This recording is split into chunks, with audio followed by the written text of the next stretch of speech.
buenos días, bienvenidos y bienvenidas a Sin Fronteras después de una pausa por el 1 de mayo con Carlos José Hurtado y con Luis Enrique Guerrero. Hoy es lunes, primer programa de mayo, lunes 4 de mayo, Día de la Dignidad Nacional. Sin Fronteras, la revista, con William Griggs Vivado, en la primerísima 91.7 y 105.3 FM. 6 de la mañana con 33 minutos. Estoy en deuda con un montón de cumpleañeros, entonces voy a saldar esa deuda. Empiezo con Yorlin Matamoros y su hijo Octavio Álvarez Matamoros. Estuvieron de cumpleaños el 25-26 de abril y culpa de Octavio Ramón Álvarez Moreno, yo no lo recordé. Felicidades a Yorlin, una extraordinaria mujer. Qué mujer. Se sacó la lotería Octavio con a Yorlin. Una extraordinaria compañera, muy capaz en su trabajo como abogada y como ser humano superior a su capacidad como abogado. Y Octavio Junior, pues, de tal palo tal astilla. También estuvo de cumpleaños una gran amiga, una gran compañera, extraordinaria. Una dilatada trayectoria revolucionaria con una convicción a toda prueba, la compañera Mirna Mendoza, comisionada en retiro. Felicidades a Mirna. Hoy está de cumpleaños María Celia Teller Paz, la Cheya, también comisionada retirada de la Policía Nacional. Felicidades, Cheya. A propósito, Daniel Teller cumplió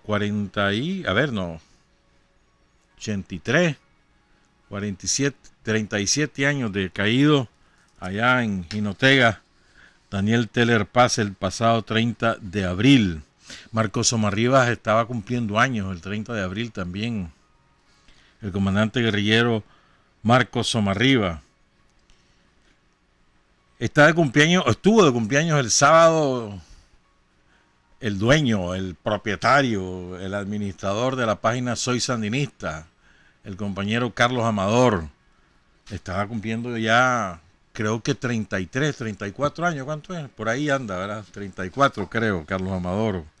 Y también estuvo de cumpleaños Marielo Vega Chávez el 30 de abril. Ya Ana Marielo ya pasa casi llegando a los 50. Qué barbaridad, Marielo. Sos comiaño. Bien, y también quiero registrar el fallecimiento de la señora Elsie Lowery Drescher, madre de una gran compañera, Janet López Lowery, a quien conocemos hace muchísimos años, una firme combatiente del Frente Sandinista. Le damos el pésame a Janet y también a sus otros hijos. Elsie, que es la decana de la Facultad de Ciencias Económicas de la Universidad Nacional de Managua, la UNAM Managua. A Jaime López Lowery, que es el vicerrector general de la UNAM Managua, y a Javier López Lowery, comisionado en retiro también de la Policía Nacional, y quien fue conocido en la insurrección como el 99. Nuestro pésame a todos ellos por el fallecimiento de su señora madre, doña Elsie Lowery Drescher. Fíjate que el 30 de abril murió el cantante más emblemático, vale la redundancia, de la canción popular mexicana, Óscar Chávez. Pero además un hombre multifacético en términos de la composición, de la interpretación, y también era un gran actor. Ganó el equivalente al Oscar en México, el Ariel, en una película que lo hizo muy famoso porque se llamaba Los Caifanes. Entonces él era el Caifán mayor y así lo apodaron, el público lo apodó así se quedó, el Caifán mayor. Yo realmente me impactó su fallecimiento porque se le veía entero. Murió por el COVID-19, tenía 85 años. Y de él, por ejemplo, es una canción de amor que qué barbaridad, cómo ha trascendido las generaciones, ¿no? porque yo leía muchos comentarios de muchachos, muchachas, pero chavalitas, que sobre esa canción que esas las había impactado, que era su canción favorita, impresionante. Se llama Por Ti. Ahorita la vamos a sonar un ratito, espérame, sí. Y él también hizo un disco sobre Nicaragua, sobre la lucha del pueblo nicaragüense. Un disco completo sobre canciones de Nicaragua. ¿Verdad? Entre ellas está, voy a poner esta ahorita, vamos a poner esa, Luis Enrique, entre ellas está Somos los Libertadores, que creo que fue el primero que la grabó en estudio. Después fueron, ya saben quiénes, los personajes esos que ahora son viudas del somocismo. Pero escuchemos la versión, o una parte, poner la parte hacia el centro, no al principio, pues, de Somos los Libertadores, del cantautor mexicano Óscar Chávez.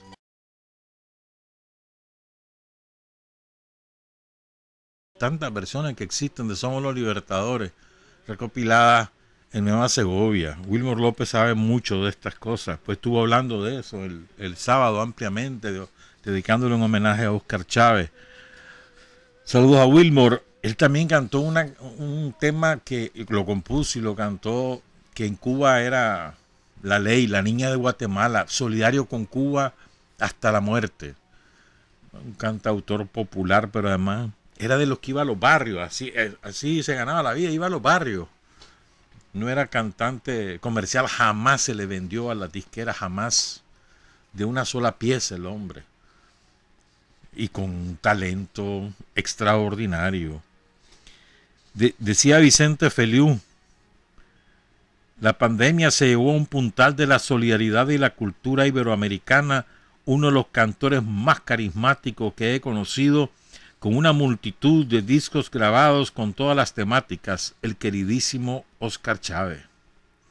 Y lo que es verdad, cuando murió Luis Eduardo Aute, que creo que murió a principios de abril, ¿no? Por ahí, más o menos, murió Aute, Óscar Chávez escribió sobre Aute lo siguiente. Oigan qué lindo, que es como que si se lo dedicáramos a él ahora, a Óscar Chávez. Escuchen. ¿Quién va a escuchar tu latido hasta el último sonido de tu pintura y canción? ¿Qué harás con el corazón de tanto amigo querido? Qué cosa más linda, ¿eh? Ese era Óscar Chávez.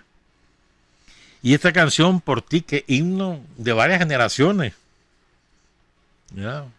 Es íntimo, pero es que es una canción que te llega, pues no es una canción como esas comerciales, que no, va ajustándolo, tiene una métrica perfecta, pero no es con esos estribillos balurdes, pues. Oigan un pedazo ahí de Por Ti de Óscar Chávez.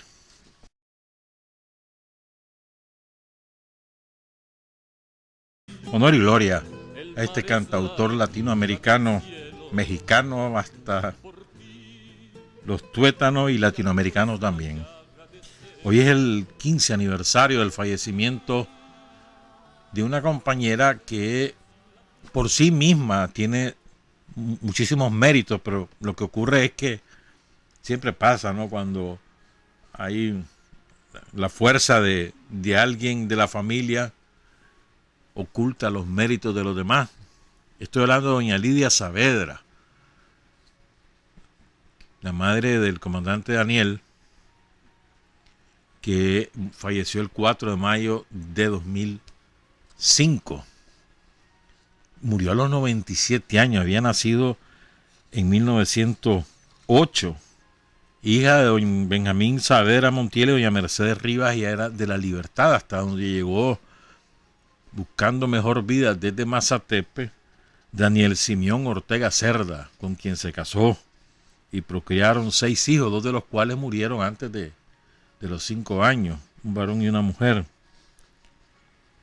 Y luego doña Lidia tuvo que sufrir el dolor de perder a Camilo, 26 de febrero de 1978, además de la manera que lo perdió, porque cuando ella recibió ese cuerpo de espanto, ¿no? Las torturas que le había infringido la guardia a Camilo después de capturarlo allá en los Saugales, en Masaya. ¿Por qué es importante doña Lidia? Mira, porque en aquella época, cuando Daniel está preso, doña Lidia no dejó de ir una sola vez a la visita autorizada por la guardia a la cárcel Modelo. Nunca. Y además se encargó de organizar a las mamás de los otros presos. Y entonces vos veías a doña Lidia en aquellos años, al frente de la cárcel Modelo, entrando a la cárcel, sufriendo las humillaciones de la guardia, etcétera. Pues te puedes imaginar. Y entonces fue la primera presidenta de la Asociación de Madres de Presos Políticos en los años 70 y después presidenta de la Asociación de Madres de Héroes y Mártires. Recibió la orden Carlos Fonseca. Doña Lidia Saavedra está sepultada en el cementerio general al lado de su esposo y de sus hijos. Doña Lidia Albertina Saavedra Rivas. Bueno, del discurso de Daniel ni que hablar, ¿verdad? El viernes. Perdón, el jueves. Salvajada. Le da un piñazo aquí en un cachete, después se lo volvía a dar en el otro. A todas las viudas del somocismo. Ya, creo que todos los hemos escuchado o leído, o ambas cosas. Pero sí quiero rescatar los 40 segundos que Daniel habló en el mausoleo. Se fue al mausoleo con una parte del gabinete y el doctor Gustavo Porras también a depositar una flor, y la depositó en cada una de las 3 tumbas que están ahí en el mausoleo de los fundadores del Frente Sandinista, en la de Carlos, en la de Santos López y en la de Tomás. Y frente a la tumba de Tomás dijo lo siguiente: Tomás, hermano, aquí estamos y aquí estaremos, siempre leales a la patria, siempre leales a Sandino, siempre leales al Frente Sandinista de Liberación Nacional. Y vos, hermano Tomás, acompañándonos siempre en todas las batallas por la paz y por la unidad del pueblo nicaragüense. Vamos por más victorias, Tomás, porque aquí, como bien lo dijo Rubén Darío, hay un sol que no declina, y como lo dijo nuestro general Sandino, nosotros somos pueblo de patria libre o morir. Lindo, lindo. Bueno, son las 6 de la mañana con 47 minutos. Ayer nos reportaron el 5º fallecido. Es una desgracia, ¿verdad? Cualquier vida que se pierda. Ya llevamos 15 casos registrados. La muerte de cualquier persona es una tragedia. Ayer, por ejemplo, iban 2 señores ahí en su camioneta, ahí por el Sauce, y se cruzaban un puente que es para un solo vehículo. Algo le pasó al que iba conduciendo, se fueron al cauce, se mataron los 2. Un choque de motos ahí en el Caribe. Es que la muerte de cualquier persona por cualquier causa que no sea natural es terrible, mano. Ojalá se acabe esta chochada, ¿verdad? O del COVID, pero qué va, vamos para lejos. Y es verdad, me está recordando Norita Nava que ayer fue el 130 aniversario del natalicio de Amanda Aguilar. Esa mujer era de roble, ¿verdad? Murió en el 2007, imagínate. A los 116 años. Ayer hubiera cumplido 130 años y hubiera llegado, te digo, ya que esa mujer era salvaje, man. Ayer fue el cumpleaños de la Chella, me equivoqué, María Celia, I'm sorry. O sea, estoy hablando en inglés ahora, está bueno. Bueno, regreso a lo del COVID. Mira, en Gringolandia van 1.189.000 casos y 69.000 muertos. Qué barbaridad, mano. Qué barbaridad. Después Italia, que tiene 29.000 muertos, Reino Unido tiene 28.500, España tiene 25.200, Francia tiene 24.900, y ahí va. Brasil tiene 7.051 muertos, más de 100.000 casos ya. Otro que tiene 7.000 es Bélgica. Tiene más de 50.000 casos y casi 8.000 muertos. Me acuerdo que esto lo encabezaba antes China e Irán, ¿no? ¿Y qué va a hacer, hermano? Irán ahora tiene 6.200 muertos, 97.000 casos. China quedó lejísimo. Es una tristeza. Ecuador ya tiene 1.564 muertos. 1.564 muertos tiene Ecuador. Después que Lenín Moreno se encargó de desmantelar el sistema de salud público. Una tragedia lo que vive el pueblo ecuatoriano. Y el reino de Bukele, ¿cómo anda? Espérame, que aquí lo tengo yo. Digo yo. El reino de Bukele tiene 555 casos, 12 fallecidos. 12 fallecidos ya. Tiene 438 casos locales. A ver cuándo dejamos de hablar de esto. Ayer el equipo de compañeros de Sin Filtro entrevistó a la señora Claudia Lisset Valdivia Peña. Ella es prima de un joven fallecido el viernes pasado y del cual hicieron escarnio en las páginas de las viudas del somocismo. Después vamos a comentar sobre esto, pero quiero presentar la entrevista que realizó el equipo de compañeros de Sin Filtro a Claudia Lisset Valdivia Peña. Mi nombre es Claudia Lisset Valdivia Peña, soy prima de Armando José Peña Robles. Él falleció según medicina legal, hace 4 o 5 días. Lo sacaron en las redes vinculando su muerte a coronavirus, cosa que es una total mentira. Él desde los 19 años, él padecía diabetes mellitus, diabetes juvenil conocida acá en Nicaragua. Y desde ese momento él era insulino dependiente. Entonces él, con el pasar de los años, su organismo se fue deteriorando. El médico que lo miraba él a nosotros nos dijo de que iba a haber un momento de que él no iba a poder aplicar insulina porque su cuerpo ya no lo iba a resistir, que era lo que últimamente estaba pasando. Entonces él hacía constantes crisis de hipoglicemia. Él estuvo viviendo en mi casa porque él vivía solo. Entonces debido a su problema había que estarle controlando el azúcar, pero él pues decidió retornar a su casa. Y pues lamentablemente vino a encontrar la muerte porque no hubo en el momento quien lo asistiera. Pido a los medios de comunicación que no se estén prestando al juego para estar reproduciendo noticias falsas. O sea, hay un video en donde dice que fue una familia completa. Mi primo vivía solo. Mis tíos tienen 7 años ya de fallecidos y no me parece justo de que los estén reviviendo para hoy en día decir que están muriendo por coronavirus.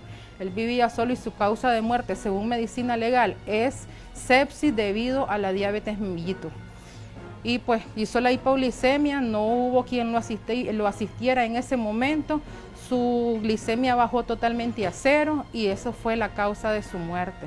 Entonces él no padecía ningún problema respiratorio, no tenía neumonía ni gripe, como para que estén diciendo que fue por coronavirus. Le pido a las autoridades correspondientes que investiguen para que si hay un culpable, 2 o los que existan, nos hagan saber la información para nosotros como parientes, como familiar cercano, directo de él, tomar las medidas legales pertinentes, porque no es posible de que por querer hacer quedar mal al MINSA, a la policía, incluso al gobierno mismo, estén involucrando la muerte de mi primo con algo que no tiene nada que ver con lo que es el coronavirus. O sea, ya es demasiado. Si ellos quieren hacer sus entrevistas, que pongan a sus familiares, que pongan ellos a sus muertos, que los vinculen con quien quieran vincularlos, pero familiares míos no tienen por qué hacerlo. Ese video, esas tomas salieron de una casa vecina. Esa vecina sabe de que mi primo no tenía ningún problema respiratorio. Esa vecina sabe de que mi primo padecía diabetes desde que era un niño. Esa vecina sabe que mis tíos murieron hace 7 años, no veo por qué inventar tanta mentira. Entonces yo pido que por favor, de manera responsable, si van a tirar noticias, la tiren de manera responsable y no alertando a la población. Eso es llamar la desgracia. Gracias a Dios aquí nosotros estamos prácticamente en la gloria, cuando en otros países han habido mortandades por el virus, y no es justo de que estén llamando tanta desgracia. Esa vecina es una delincuente. Lástima que ella no revela el nombre, porque es una delincuente. ¿Cómo puedes vos hacer eso con tu propio vecino que vive enfrente? Y además inventar. Esa mujer es una delincuente y debe ser invivible. Esa vieja debe ser invivible. Debe ser esas que se meten todo y inventa lo que sea. Está maldita. Con eso que hizo está maldita. Pero es que ese es el afán, el morbo. El morbo todo. Que es natural en general en los seres humanos, pero que se exacerba con la muerte ajena, con el sufrimiento ajeno, con el dolor ajeno. Cuando te tocan a vos, estás como un salvadoreño, de esos apasionados partidarios de Bukele. No había día que no publicara chanchadas contra los que se oponían a la política de Bukele de encerrar al país. Y entonces sale su mujer el viernes pasado a comprar el súper y se le echan presa porque no llevaba la lista de la compra. Le echan presa y la meten después de la cuarentena. Entonces el hombre lo denuncia y protesta. Entonces el Bukele mismo y la gente de Bukele lo acusa de ser un falso usuario de una cuenta falsa de Twitter. Y el hombre dice, no, fui yo. Y la policía se pone a decirlo también, imagínate vos. Entonces, hasta que le tocó a él, vio de que cómo era la cosa, cómo son esos ejércitos de troles de Bukele. Entonces, aquí va a ser lo mismo. Ojalá que no le pase a la señora, a la vecina esa, que no le pase ninguna desgracia. Pero es que el karma es inevitable. Entonces, el morbo, andar averiguando, ¿y de qué murió? Mira, no sé cuánto, y el video, para andar figurando, para arrancar like en las redes sociales. Una barbaridad. O sea, el morbo por el dolor ajeno, yo no lo entiendo eso. Nunca lo he entendido, pues. Mira, espérate. Que quería hablar de la Florinda. ¿Sabes quién es la Florinda, verdad? No sabe quién es. ¿O no sabe quién es la Florinda? Una mujer que dice que no se bañan en el Oriental, hombre. Y yo tenía buen concepto de esa mujer en términos profesionales, pero me decepcionó. Qué mujercita más clasista, ¿verdad? Pero ¿sabes qué? ¿Cuál es el problema de fondo? No es que qué barbaridad lo que dijo, es la razón por la cual lo dice. Eso es lo de fondo. ¿Te acuerdas que te decía algo parecido con lo de Trump? No es que Trump por burro dijo que hay que inyectarse cloro. No, es que esa es su concepción. ¿Verdad?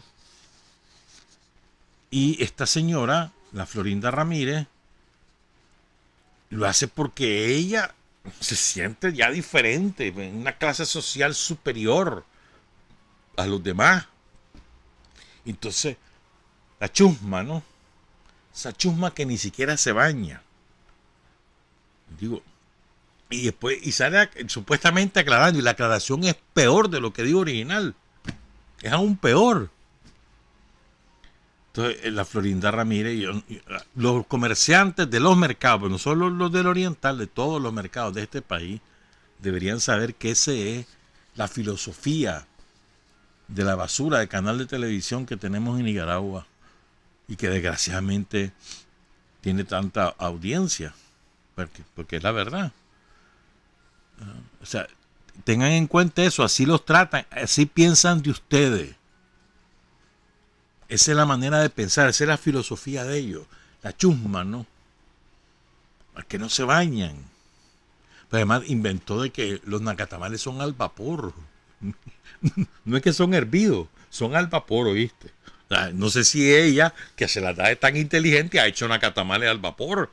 Porque que yo sepa son hervidos. ¿O no es así? Los pones a hervir, a cocer, no al vapor.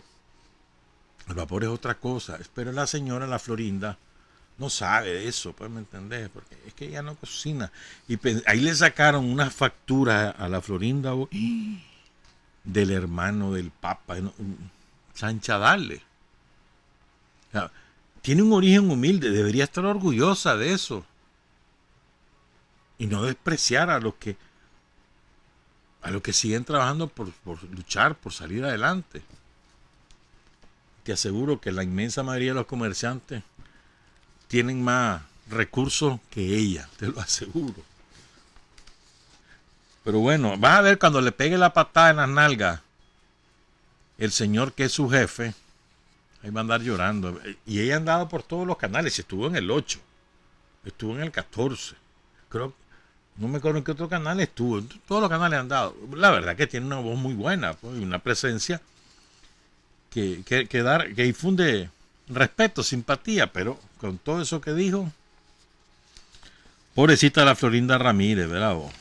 A propósito de la Florinda, fíjate que el otro día recordé que habían un montón de ricos que habían dicho en algún momento, en los últimos años, barbaridades sobre la supuesta sobrepoblación que tiene la Tierra, que es supuesta, porque si hubiera justicia social, aquí tendríamos para 20.000 millones de habitantes en la Tierra, pero como no la hay, tenemos hambre, tenemos miseria, tenemos exclusión. El problema es el sistema capitalista, el problema no es que haya o no haya más gente. Entonces yo me acordé de un portal, lo estuve buscando, yo me acordaba la palabra robot y después, finalmente topé, pero el portal ya desapareció, el robot pescador, y desapareció porque este robot fue el que en 2017 desapareció porque publicó un artículo revelando el origen de un partido español que estuvo en su pináculo hace como 2 años. El Ciudadano dice que fue financiado por Alemania. Bueno, se le echaron al pico, pues tuvo que dejar de publicar. Entonces en ese portal sí encontré la noticia. La replicó Russia Today RT en el año 2014, hace 6 años. Resumieron algunas frases de estos personajes y se las quiero trasladar porque estos son los florindos. Estos no son florindos, porque estos sí tienen reales, vienen de ahí, ¿verdad? No, la Florinda de aquí no tiene nada, pero ella se siente ella se siente pela, ella se siente Florinda pela. Pero bueno, allá ella, ¿verdad? Les voy a leer algunas frases. Este hombre se llama Ezequiel Emanuel, ex asesor de Obama y uno de los que participó en la elaboración del proyecto de Obamacare, que después lo desmanteló Trump. Oigan lo que dice este hombre. La sociedad sería mucho mejor si las personas no tratasen de vivir más allá de los 75 años. Es ineficiente desperdiciar recursos médicos en aquellos que no pueden tener una alta calidad de vida. Oigan, qué clase de frase, ¿no? O sea, si vos no tenés una alta calidad de vida, ¿para qué vas a vivir? Mejor morite. Y eso de andar invirtiendo en gente, no, dejar a los 75 años, pegarte un tiro, matarte. No que estés queriendo vivir después de los 75. Y tantísima gente, ¿no?, que hay que tiene 90 años y siguen siendo lúcidos y aportan mucho más que este imbécil que dijo eso, pues. Otro asesor de Obama, asesor científico, John P. Holdren, dijo lo siguiente. Oigan esto. Un programa de esterilización de las mujeres, no de los varones, de las mujeres, después de su segundo o tercer hijo, aunque se trate de una operación más dificultosa que la vasectomía, podría ser más fácil de implementar que tratar de esterilizar a los hombres. ¿Ah? ¿Qué clase de receta de este cabrón? Esos son demócratas. Los que andan creyendo que los demócratas son mejores que los republicanos. Bueno, aquí va otro. Este es republicano. Paul Ehrlich, ex asesor científico de George Walker Bush, el segundo Bush, dijo: la solución fundamental es la reducción de la escala de las actividades humanas, incluso el tamaño de la población, manteniendo su capacidad de recursos dentro de la capacidad de carga que tiene la Tierra. Nadie, en mi opinión, tiene derecho a tener 12 hijos o incluso 3, a menos que el segundo embarazo sea de gemelo. O sea, no tienen derecho a tener más de 2 hijos. Y criticaban a China, ¿te acordás? Oigan, esta se llama Nina Fedorov. Fue o es asesora de la Hillary Clinton, la mujer detrás del trono del candidato demócrata de las elecciones de este año, Joe Biden. Dice la Fedorov: debemos seguir, y es una mujer, debemos seguir disminuyendo la tasa de crecimiento de la población mundial. El planeta no puede soportar mucho más gente. Como que si el problema fuera la gente, ¿verdad? Y este es el marido de la reina Isabel II, que es cofundador del Fondo Mundial para la Naturaleza y anda cazando, ¿verdad? O sea, le dicen el príncipe Felipe de Edimburgo. Oigan lo que dice este viejo maldito: si pudiera reencarnarme, me gustaría volver como un virus mortal con el fin de contribuir a resolver la superpoblación. ¿Ah? Y aquí falta la del FMI, la Cristina Lagarde.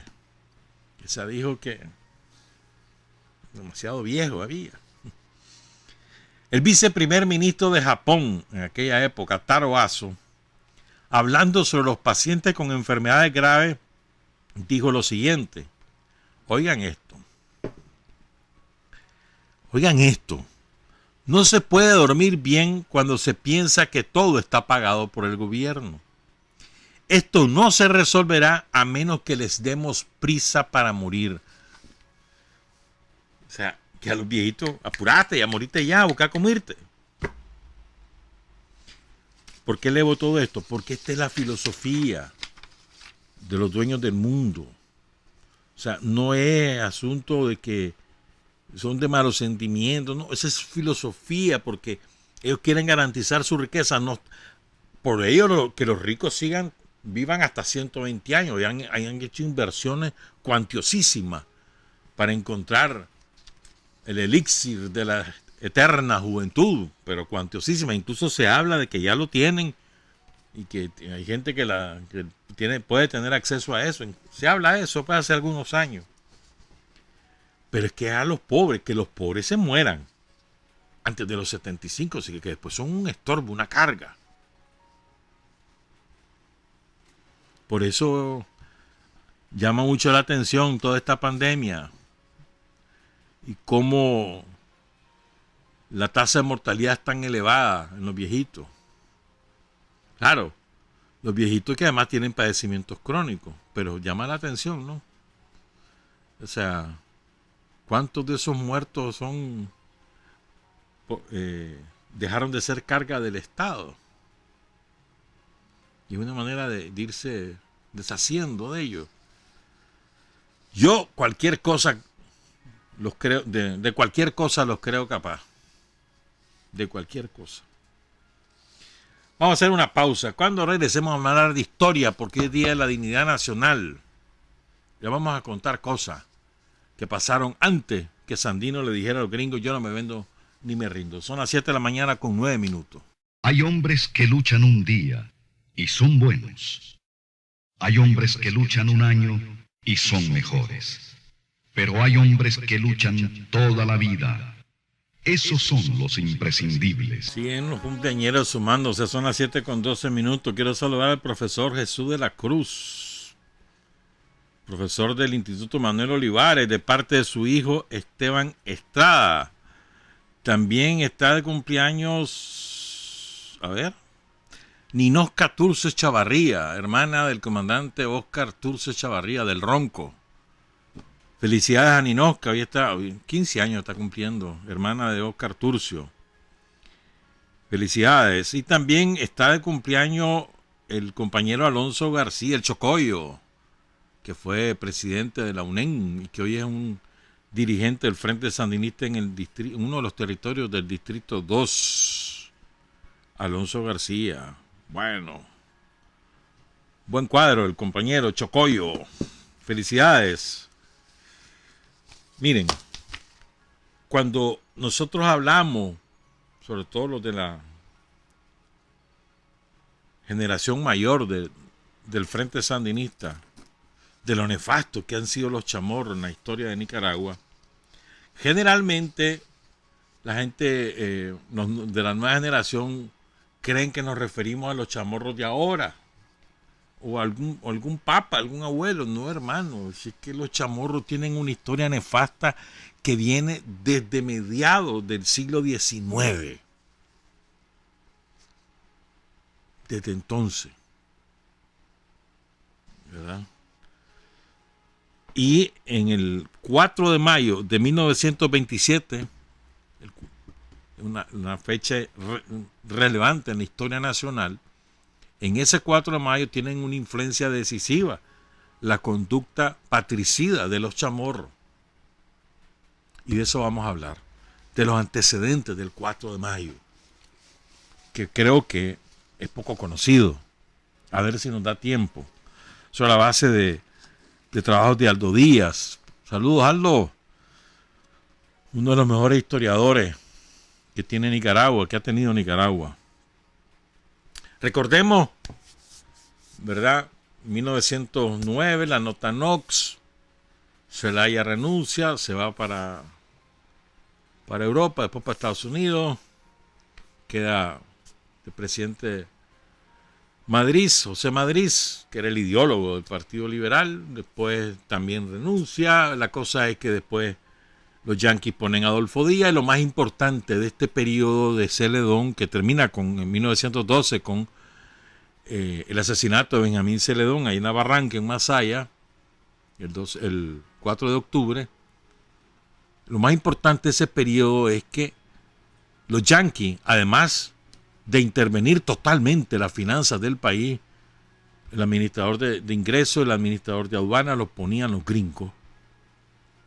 Además de eso, los gringos se ocupan de elaborar la Constitución, excluyen a todos los liberales celayistas y por orden los proscriben. Esto es muy importante, lo hemos dicho otras veces, pero a veces se nos olvida.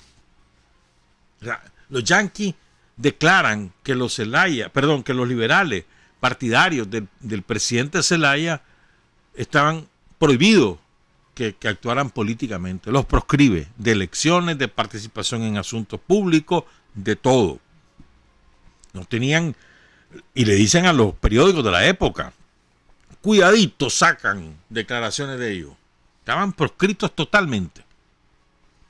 Entonces las elecciones organizadas por los yanquis en 1912, diciembre, mal no recuerdo, noviembre de 1912, son peleas de tigre suelto con burro amarrado, porque no hay liberales, celayistas, y los conservadores, con Adolfo Díaz, se hacen de la presidencia.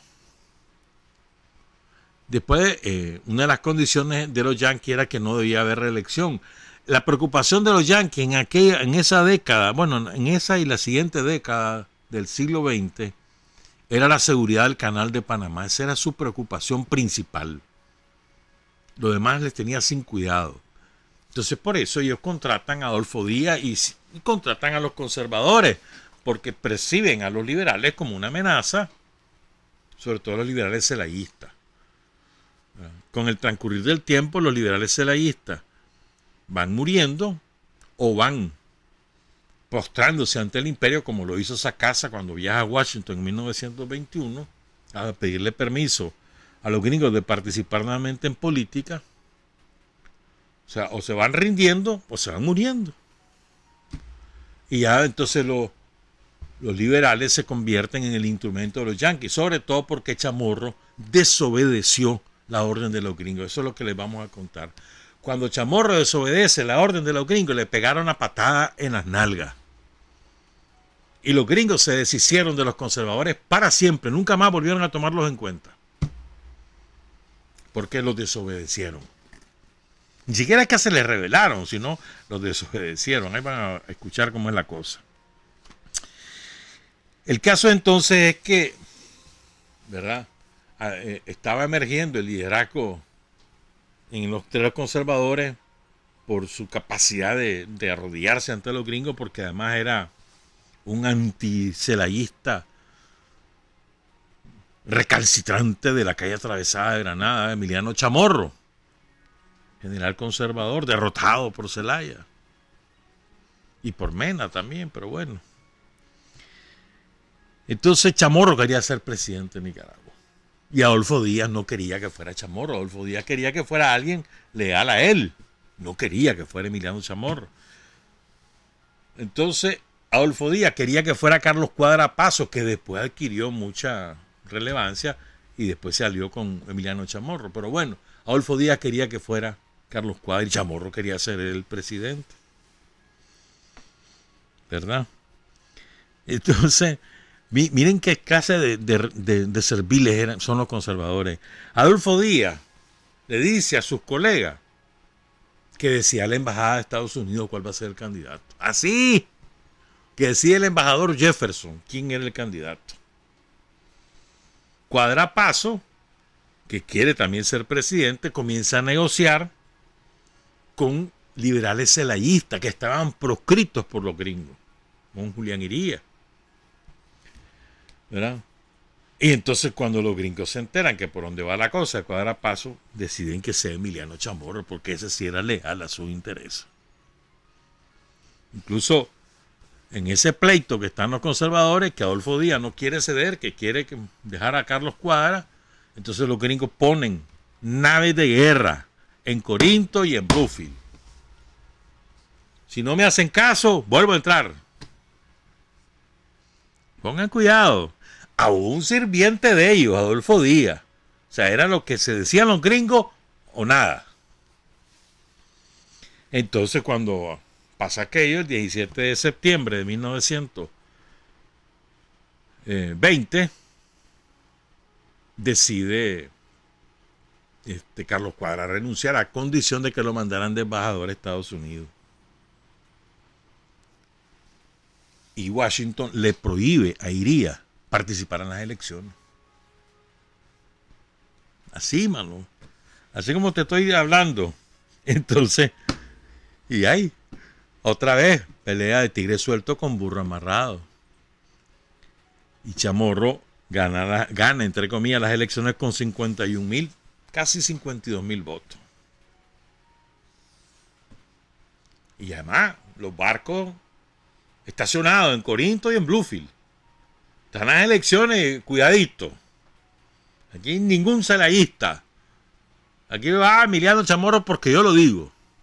Y Adolfo Díaz, deja de fregar. Asume, pues, el 1 de enero de 1917, Emiliano Chamorro. ¿Verdad? Estaban los gringos aquí en Managua, estaban barcos ahí en las costas, después se fueron. Pero había una crisis económica salvaje, porque los gringos se llevaban todos los reales. Porque como le habían prestado a Nicaragua $3 millones de aquella época, eran como 300, quién sabe como cuánto será ahora, a dólar contante, quién sabe. Bueno, como Nicaragua les debía un montón de reales, ellos se ocupaban que los ingresos fueran para pagar esa deuda. Los ingresos por la vía fiscal o por la vía de las aduanas. Era un gringo el que estaba en la aduana, era un gringo el que estaba en la administración de ingresos. ¿Verdad? Entonces, la situación del país era muy precaria. Incluso Chamorro, pongan cuidado en esto, quiso aprobar, él asume, ¿verdad?, en enero, y en febrero él quiso aprobar una ley, miren qué maldito que es, qué maldito, una ley disque para beneficiar a los pobres, ¿ya? Entonces era una ley para distribuir tierra a las familias campesinas que no la tenían o que vivían en el campo pero no tenían, que eran obreros agrícolas, pues, o medieros, pues. Pero era simplemente darle la tierra, pero para poderla trabajar, cada campesino necesitaba crédito, y no había crédito, ni asistencia técnica. Entonces era una manera encubierta para que sus amigos, sus brothers de la calle atravesada de Granada, tuvieran tierra, sobre todo las nuevas generaciones, para que los hijos de los ricachones no tuvieran que andar comprando o esperando la herencia de sus padres, sino que tuvieran sus propias tierras. No se le aprobaron la ley. Entonces decidió simplemente ejecutar lo que los gringos le decían para cumplir el plan financiero. ¿Verdad? Por supuesto, Chamorro, su propósito, el propósito de Emiliano Chamorro durante todo su periodo, no pelearse con los gringos, no hacer nada que disgustara a los gringos. Mientras tanto, hermano, el hambre aquí en el país salvaje. Fue la época en que Centroamérica le declara la guerra a Alemania, porque Estados Unidos se la había declarado después de la Primera Guerra Mundial. Entonces, pero eso Guatemala, Honduras, también Nicaragua le declaró la guerra a Alemania. Fíjense, pongan cuidado en esto. Cosas que hemos olvidado. Corinto siempre sigue siendo, una fuente muy importante de riqueza y de trabajo. Entonces los trabajadores, los estibadores de Corinto, que eran muchísimo más que los que ahora hay, porque ahora hay muchas cosas mecanizadas. En aquella época todo se hacía al hombro. Pero les pagaban un salario de hambre, porque eso es lo que imponían los gringos, salario de hambre. Entonces se van a una huelga general, los estibadores, todos los trabajadores de la aduana de Corinto y del puerto. Y Chamorro tiene que negociar. Incluso los estibadores, los trabajadores de Corinto, además de pedir incremento salarial y mejores condiciones laborales, incluyen demandas políticas. Entonces Chamorro tuvo que negociar la parte laboral y conceder. Y después a esa huelga de Corinto se sumó el ferrocarril, etcétera. O sea, fue un movimiento importante. Fíjate bien, un movimiento popular que hemos olvidado. Incluso mandó tropas, Chamorro, para sofocarlo, pero tuvo que negociar. E incrementar los salarios. Pero seguía subiendo el costo de la vida porque había escasa producción, porque además la tierra estaba concentrada, no había comida, había sequías periódicas, y la guerra famosa que habían dejado desangrada a la sociedad, sobre todo a los pobres, porque los que iban a pelear a la guerra eran los peones de las haciendas. En 1920, Chamorro vuelve a dar otro aumento salarial a los trabajadores agrícolas y a los trabajadores urbanos. Él quería evitar pleito en el año electoral, que era 1920, y además tener suficiente fuerza para imponer a un candidato que él quisiera. Y él quería ser reelecto. Él quería reformar la Constitución para ser reelecto. Todos los gringos le dicen: no, papito, vos no puedes ser candidato. Lo que hay que hacer, pero vos no puedes ser candidato. Y así fue. Incluso le dicen a Chamorro: mira, invitate a un experto ahí electoral para que haga una reforma a la ley electoral. Y dice Chamorro que no. Entonces después se lo pusieron. Así fue, pues. Entonces, como le dicen, usted no puede ser el candidato. Le dicen los gringos, el Departamento de Estado y el embajador aquí le dicen: usted no puede ser el candidato. Entonces Chamorro recula y propone el 3 de mayo de 1920 a su tío.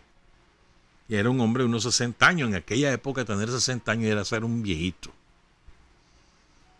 En aquella época. La esperanza de vida era de 40 años, imagínate. Son los ricachones, pasaban. Pero la pobretería moría a los 40. De cualquier cosa. Entonces propone a su tío, a Diego Manuel Chamorro, que no tenía arraigo entre las clases conservadoras, pero que tenía fama de ser intelectual, entonces, bueno, lo impone. Además representaba la fracción ganadera. Los ganaderos en el Partido Conservador han sido la fracción dominante. Los chamorros lideraban esa fracción. Ganaderos y los comerciantes. Por supuesto, pro-yanquis hasta la última uña del pie. Y nombran como candidato a vicepresidente a un representante de la otra fracción conservadora, la de los cafetaleros, sobre todo del lado de Matagalpa, don Bartolomé Martínez, que le decían don Bartolo.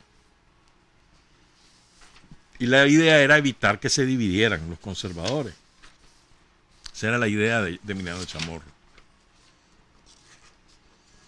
Pero bueno, incluso había otro que quería hacer, había gente de los conservadores que estaba recha porque Emiliano Chamorro ponía a su tío de candidato, imagínate vos, y hablan de nepotismo, ¿eh? Es que los chamorros son, mano.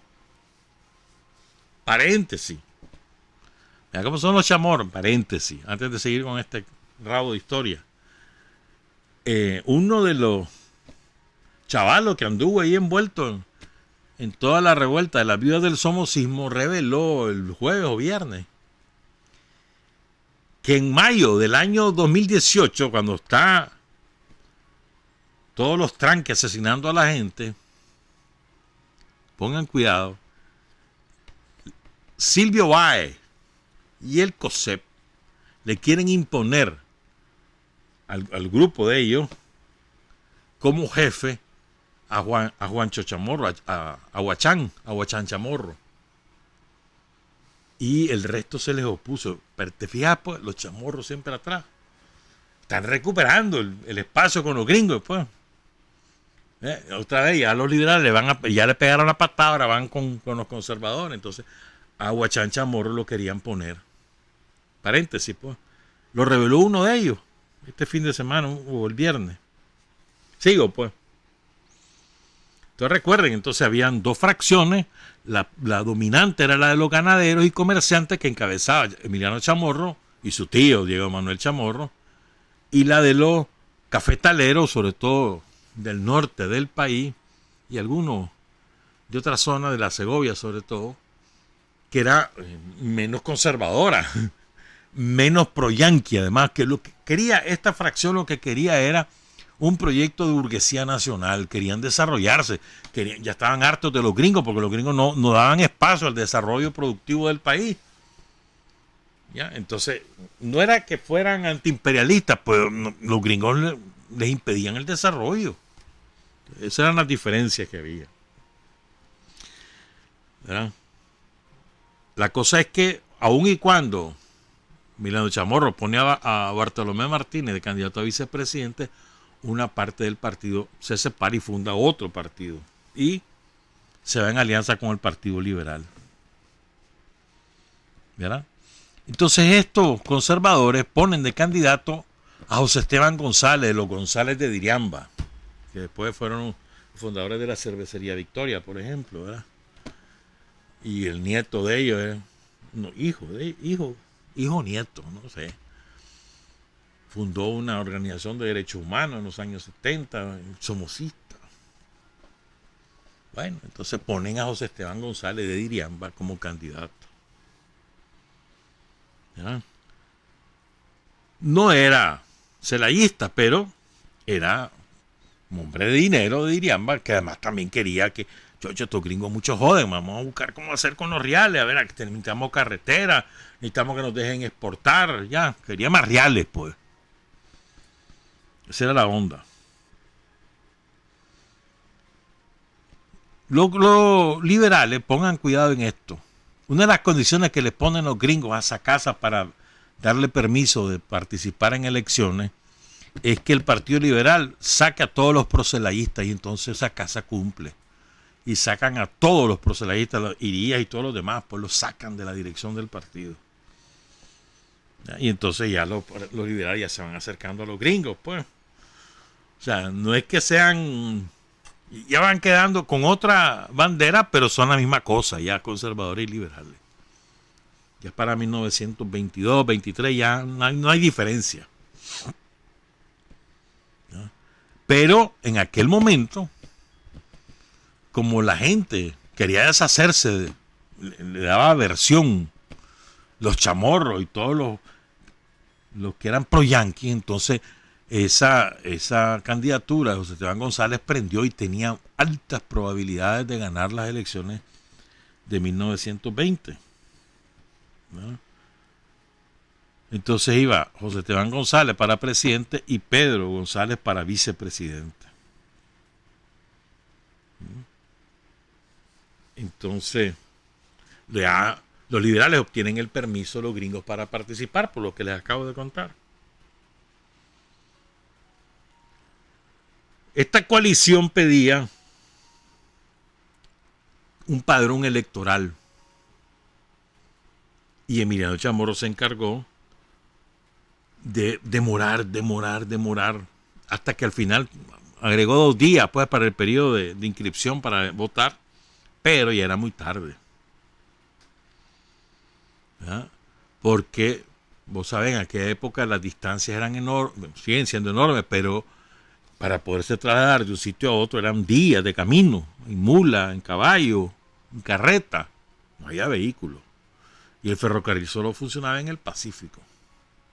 Entonces la gente no pudo inscribirse, todos los que eran partidarios de esta nueva fórmula. Unos cuantos se pudieron inscribir, ¿verdad? Entonces, los liberales con permiso y los conservadores que habían hecho alianza con los liberales con permiso, porque los sin permiso seguían proscritos, entonces quejaban a la embajada gringa, hasta que los gringos mandan un observador que se llamaba el mayor Jesse Miller. Hubo pleitos, enfrentamientos callejeros. Por ejemplo, aquí en Managua mataron a un policía, mataron a un conservador, a un liberal. Y el gobierno de Emiliano Chamorro mandó echar preso a centenares de partidarios de esa fórmula libero-conservadora. Mandó echarlos presos. O sea, sembró el terror para garantizar ganar las elecciones, amparados por los gringos. Y eso que los gringos le habían dado permiso a esos liberales que ya no eran celayistas, les había dado permiso para participar en las elecciones. Esos son los chamorros. Mandaron a echar preso a todos, no a todos, pues un montón de activistas, los más destacados activistas de esa coalición. Y así pasaron presos para las elecciones. ¿No? Los gringos estaban recibiendo todos esos informes y estaban incómodos porque no iba a haber buena imagen de esas elecciones, no iban a desaparecer elecciones libres. Pero así fueran las elecciones.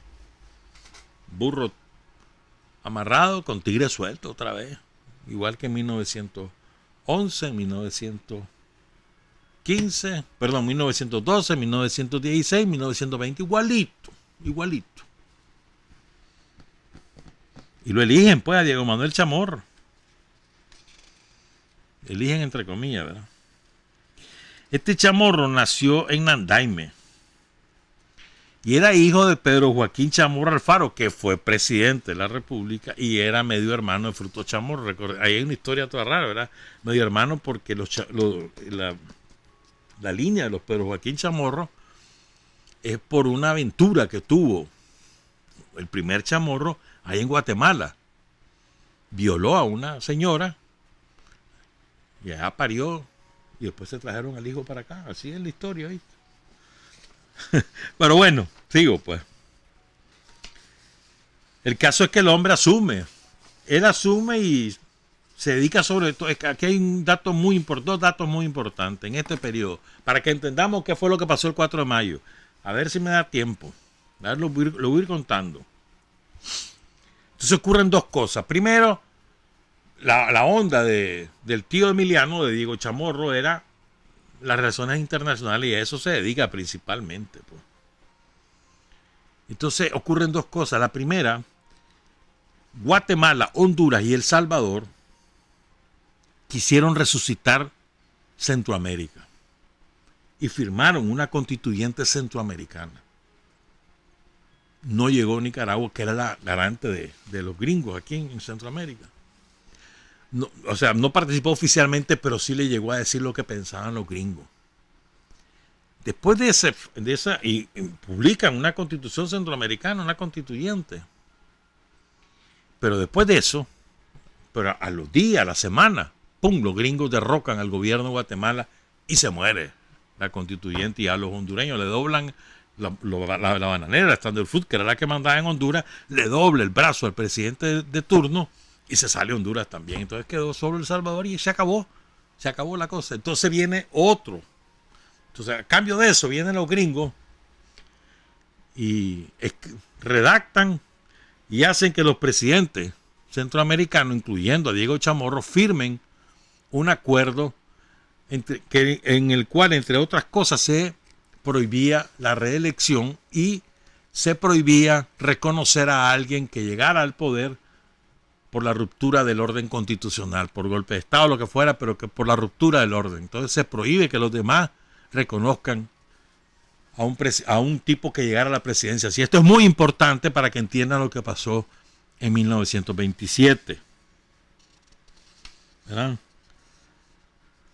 Y les recuerdo, la preocupación de los gringos, principalmente en Centroamérica, no eran estos pleitos entre los ricachones que se peleaban por ver quién tenía la bendición de los gringos. No les interesaba a los gringos eso, les interesaba que todo el mundo les hiciera caso y no anduvieran peleando, porque su preocupación era la seguridad del canal de Panamá, que era de ellos, pues. ¿Verdad? Bueno, la primera, en esa reunión donde se da la constituyente, los ticos primero apoyaron y después se retiraron. Otra vez, los gringos le dijeron a los ticos: ¿ustedes qué están haciendo ahí? Sálganse de ahí. Y los ticos: sí, perdone, patrón, y se salieron.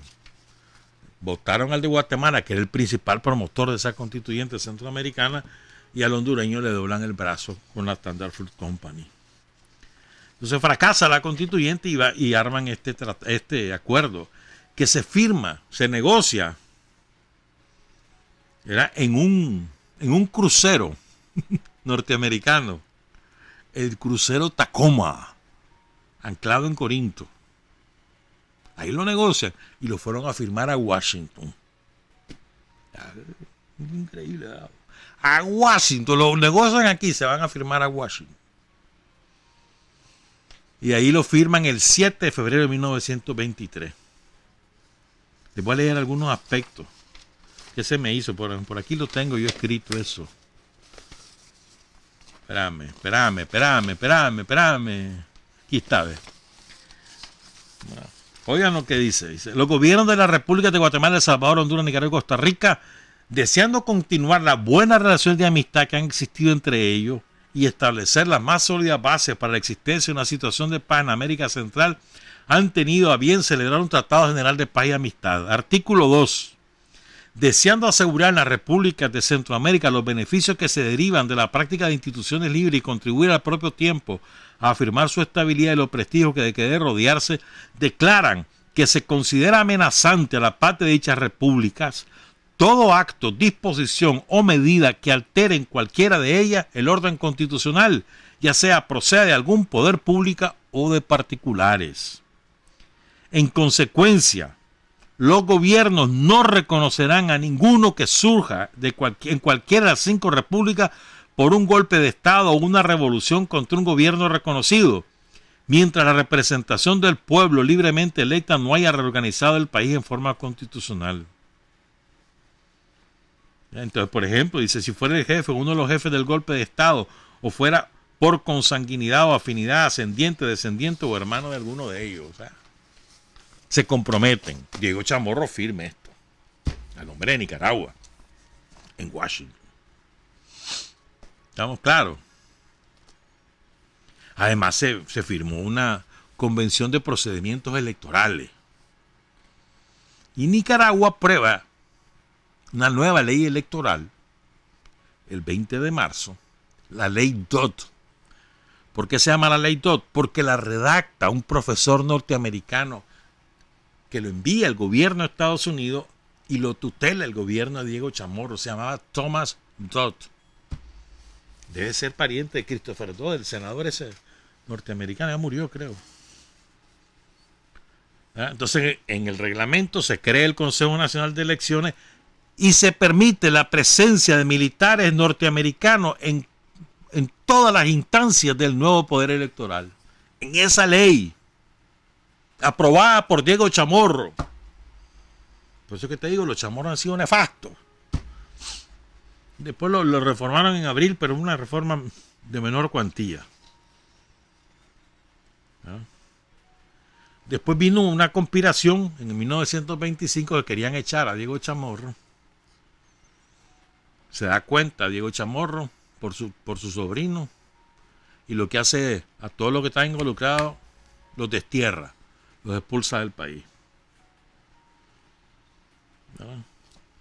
Y luego viene, oigan esto, Diego Chamorro impulsa la privatización de la educación.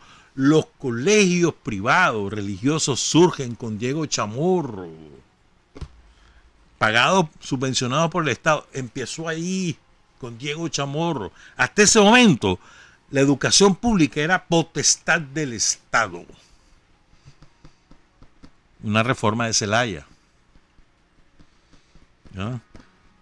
Y se privatiza la educación prácticamente. Por fin, el hombre muere. Diego Chamorro muere el 12 de octubre de 1923 en el ejercicio de su cargo. Y lo sustituye don Bartolomé Martínez, que no era del agrado de Emiliano Chamorro, que era el dueño del Partido Conservador. Entonces aquel se pone chiva, puta, murió el tío, mano. ¿Y ahora qué hago con este hombre de presidente? Don Bartolo. ¿Verdad? Una sobrina de don Bartolo estaba casada con un prominente liberal, con Albino Román y Reyes. Y habían algunos ministros liberales. Y entonces Chamorro estaba rabioso. Recordemos, Martínez era de los cafetaleros, no de los comerciantes ni de los ganaderos. Conservador, pero de los cafetaleros. ¿No? Entonces viene este hombre y en el año que le queda comenzó a hacer cosas de las que aspiraban los cafetaleros para hacer un proyecto nacional. Compra las acciones del ferrocarril que estaban en manos de los gringos, se las compra. Y el ferrocarril pasa a ser nacional. Eso irritó a Chamorro, porque qué barbaridad, los gringos lo van a quitar, ¿qué va a pasar con el ferrocarril? ¿Verdad? Pero ¿qué pasa? La administración del ferrocarril sigue en manos de los gringos porque para que pasara a manos nacionales tenía que haber una ley en el Congreso. Y en el Congreso la mayoría de los diputados eran de Emiliano Chamorro y no quiso Emiliano Chamorro que los gringos salieran de la administración. Ya el ferrocarril era del Estado, pero la administración era de los gringos. ¿Estamos claros? Pero además viene Bartolo Martínez. El Banco Nacional fue creado por Zelaya, pero los gringos se adueñaron de ese banco. Entonces viene Zelaya y compra el Banco Nacional. ¿Ya? Y además les compra la compañía mercantil de ultramar, es decir, los barcos mercantiles, que era parte del banco. Compró las dos cosas. Y más arrecho Chamorro. Martínez quería ser el presidente. Ya venían las elecciones y comienza a tantear, pues. Él quiere ser presidente. Pero Chamorro, sí, nada. Jamás serás presidente. Entonces se dividen, se parten en dos. Los conservadores, la facción de Emiliano Chamorro, que quería ser nuevamente presidente en las elecciones del 24, y la fracción de Bartolo Martínez. El plan de Bartolo Martínez era renunciar 6 meses antes de las elecciones para lanzarse a la presidencia. Pero los gringos le dijeron, no, papito, nos quisiste sacar del ferrocarril, nos querés sacar del banco, vos no podés ser presidente. No, lo vetan. Y entonces, aquel Bartolo recula. Ni modo, pues no me dan permiso. Y nombran como candidato a Carlos José Solórzano para presidente y a Juan Bautista Sacasa para vicepresidente. Sacasa liberal, que fue liberal celayista, renegó del celaísmo, se fue a rodear a los gringos a Washington en 1921, le dieron permiso de participar en política y entonces ya lo premian como candidato a la vicepresidencia. Ahí es el primer guiño que le hacen los liberales a los conservadores. Mira, ya estás muy desobediente, vos están muchos problemas, vamos a meter a los liberales para que te portes bien, ¿oíste? ¿Estamos claros? Y después había otra fracción, los liberales también estaban partidos en dos, una que era la de esa casa, la pro-yanqui, y otra que era la de Luis Correa, pero era pequeñita, pues, que eran los republicanos. Así se denominaban ellos para que no los mezclaran con los celayistas, pues, pero eran de inspiración celayista. Pues. Entonces así se van en la alianza. Van 3 candidaturas. Se va Emiliano Chamorro y lleva de vicepresidente a Julio Cardenal Argüello. ¿Sabe cuál es el segundo apellido de Diego Chamorro? Bolaño, ¿oíste? Diego Chamorro Bolaño, para que no se te olvide, ¿oíste? El caso es que Emiliano Chamorro va de candidato, de nuevo quiere ser presidente. Esto que hablan de la no reelección, bueno, de nuevo yo quiero ser presidente, entonces con los gringos sacan a Solórzano de la jugada y él va con Julio Cardenal. Ya, entonces estos son los representantes de los ganaderos, de los comerciantes, de los banqueros gringos. ¿Verdad? Va Solórzano con Sacasa y va Correa por el liberal republicano.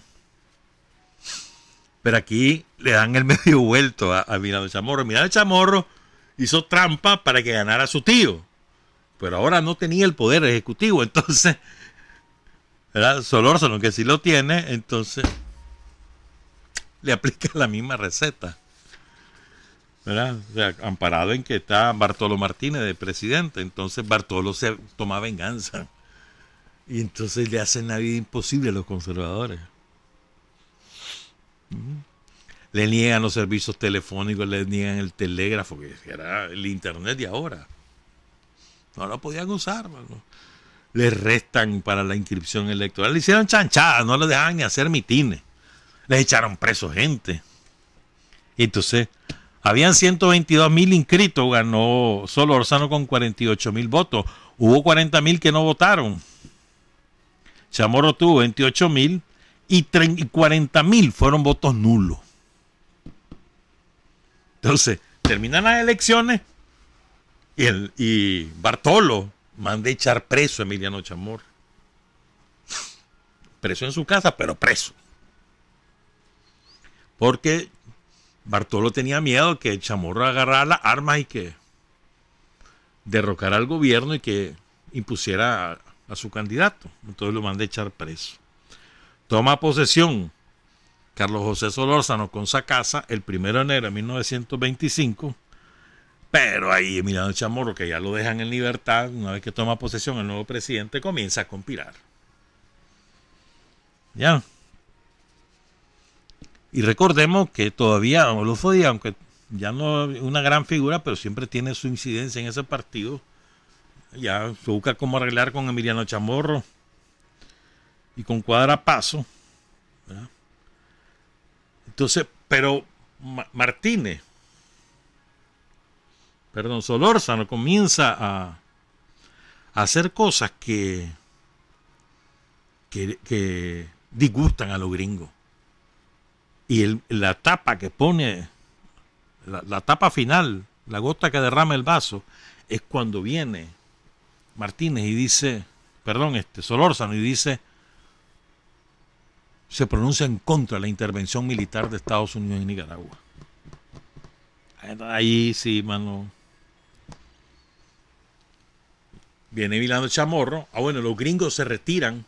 En agosto de 1925 se retiran las fuerzas militares. Entonces Emiliano Chamorro dice, ahorita ya no me van a parar. Este más está en contra de los gringos. Yo no puedo permitir eso. Vámonos, démosle el golpe a este viejo. Y entonces se toman la loma de Tizcapa, que era la sede del Poder Ejecutivo y la sede del Ejército. Chamorro obliga a Solórzano a nombrarlo como ministro de Defensa, pero él es el que ejerce el poder, y el Solórzano, sin ningún tipo de carácter acobardado, lo firma. En la Asamblea Nacional expulsan a todos los que no son de la facción de Chamorro, los sacan, los dejan de ser diputados, literalmente. Entonces solo quedan los conservadores de Chamorro en el Parlamento. Y a Juan Bautista Sacasa declaran su persecución. Entonces Sacasa huye, se va a Nicaragua, y vienen los diputados de Chamorro y lo declaran ausente del cargo y lo destituyen. Los gringos le recuerdan a Emiliano Chamorro el acuerdo que habían firmado, que ya te conté, mediante el cual no lo podían reconocer. Entonces los gringos no reconocen ese golpe, ni tampoco reconocen ningún gobierno centroamericano. O sea, son leales a ese pacto de 1923. Entonces, a Solórzano finalmente renuncia con la condición que le den real y que lo dejen irse. Creo que lo mandaron de embajador, no me acuerdo a dónde. Entonces, se va. Entonces vienen los diputados conservadores y nombran como presidente a Emiliano Chamorro. Esa casa anda huyendo. El ministro de guerra de ese gobierno era, del gobierno depuesto de Solórzano y Sacasa, era José María Moncada. Y ahí se inicia la guerra constitucionalista. Se van en armas, quedarse en armas, Emiliano Moncada, se toman el fuerte de Puerto Cabeza, ocupan esa plaza y le dicen a Sacasa, venite, porque si vos estás aquí podemos ganar la pelea. Entonces Sacasa llega a Puerto Cabeza, que es donde llega Sandino. Sandino se va de los minerales, se va con los primeros soldados de Sandino, que son los mineros de San Albino, se van con él a buscar armas a Puerto Cabeza. Ahí encuentran a Sacasa, a Moncada y a otros generales. Le dicen que no a Sandino porque es un advenedizo, ni lo conocen, un indio. ¿Quién es este indio? No le des nada. Y los gringos están arrechos porque hay guerra, entonces le ponen una fragata, un buque de guerra ahí en Puerto Cabeza. Entonces viene Sacasa con Moncada y se van a Prinzapolca y tiran las armas ahí en el río. Entonces cuando vienen las prostitutas de Puerto Cabeza, logran rescatar algunas armas y se las dan a Sandino. Son las primeras armas que ocupa Sandino. Esos son los antecedentes. Pues ya conocen ustedes. Los liberales empiezan a avanzar, van venciendo a Emiliano Chamorro y toda su gente, van ganando la guerra. Vienen los gringos, dice, a buscar el armisticio, sientan en la mesa a Moncada y a Chamorro, el pacto del Espino Negro. Ya cuando ya los liberales están en Tipitapa, a las puertas de triunfar, gracias a que Sandino logra rescatar a Moncada en Huaco, porque Moncada estaba acorralado y lo rescata Sandino, vencen a los conservadores, se acercan a Tipitapa y N. Stimson se sientan, los obliga a negociar ahí en el Espino Negro y le prometen a Moncada la presidencia a cambio de que firme y además le van a pagar por cada fusil. Y es cuando Sandino dice, no, papito, yo no me vendo ni me rindo. Y se fue para San Rafael del Norte. Y ya ustedes conocen el resto de la historia. Se me escaparon algunos detalles, pero creo que la esencia está contada. Buenos días, buenas tardes, buenas noches. Trabajar, avanzar, combatir, vencer, patria y libertad. Revolución es sentido del momento histórico. Es cambiar todo lo que debe ser cambiado. Es igualdad y libertad plenas. Es ser tratado y tratar a los demás como seres humanos. Es emanciparnos por nosotros mismos y con nuestros propios esfuerzos. Es desafiar poderosas fuerzas dominantes dentro y fuera del ámbito social y nacional. es defender valores en los que se cree, al precio de cualquier sacrificio. Es modestia, desinterés, altruismo, solidaridad y heroísmo. Es no mentir jamás ni violar principios éticos. Es convicción profunda de que no existe fuerza en el mundo capaz de aplastar la fuerza de la verdad y las ideas. Revolución es unidad, es independencia, es luchar por nuestros sueños de justicia para Cuba y para el mundo, que es la base de nuestro patriotismo, nuestro socialismo y nuestro internacionalismo.